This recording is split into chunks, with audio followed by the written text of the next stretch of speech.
Okay, I've already went ahead and tapered both ends of this one to show you how the splice would be. One of the main things you want to remember is this wood rasp, and it's easier to just use the outside corners and go down there on a 45 and then come back.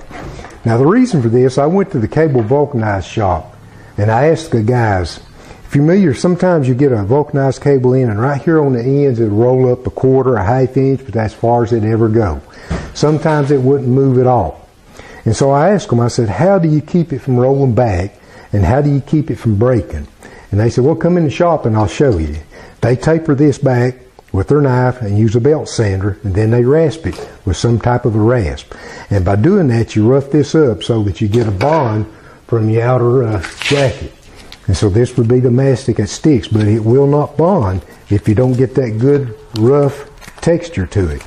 The other thing is right here, if you don't get this taper, then you've got a big round portion of your cable. Then when you tape up to it, you don't get any bond. It will go up, then when you go around your corners, it would open up.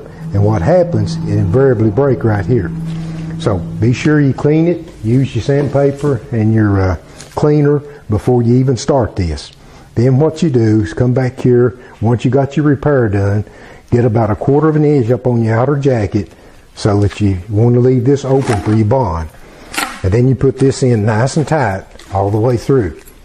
Now a lot of the guys at this point will want to take their printed tape, put it on upside down so they can get back into it.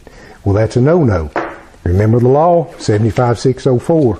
You have to put it on according to manufacturer specs. Alright, now what we want to do is get us 3-4 layers of this, build it up nice and tight, pull all our conductors down, get it in order. I usually like to pull it about 1/3 of the stretch. Alright, now see at this point we got it all bound down nice and tight. Then we use our 2619, we want to waterproof it. Our goal is to keep the water out of it. So our outer jacket will be to about 3 inches out. Then we got about 2 inches here. So we have 4 to 5 inches of good watertight seal. Alright, take this material, start right on the edge, and tape it all the way up, pulling it nice and tight as you go up till you get to the outside of the thickness of your jacket. Then you can start to the other end.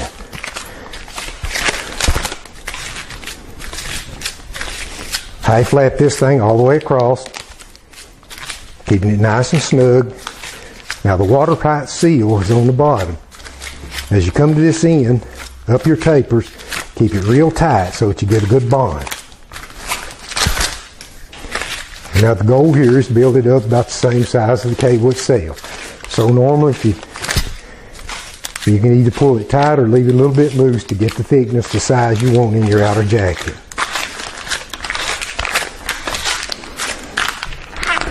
Alright, see we pretty much got our thickness all the way through. We got it waterproof, we got it nice and smooth. Now it's time for the outer jacket.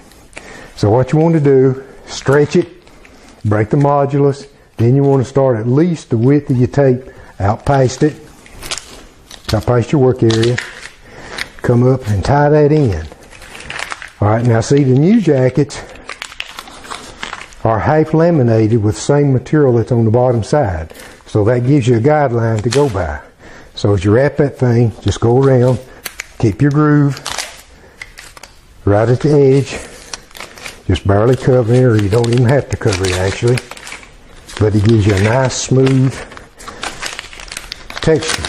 Now what happens if you get a true half lap on it, each time you go over it, see we got 2 layers here, we come up and go over it again, we got 2 layers. If you go too far over, you don't get a full layer and you've only got 1 layer of material. So you weaken your splice just by not doing your half lap layer. Alright, 2 things that's important. The way we started the splice, remember we overlapped the end of it so that it couldn't peel back. Now on this end we do something a little bit different. Once you get as far as you want to go, you take your blade about 6 inches up, cut back towards your splice.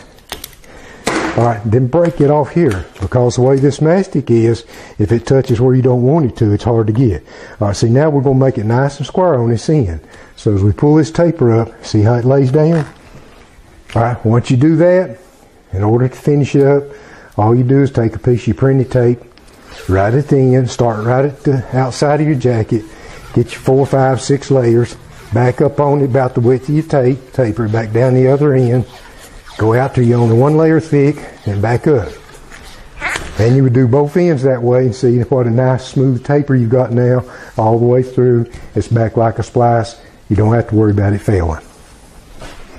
And just do the other end too and you're done with it.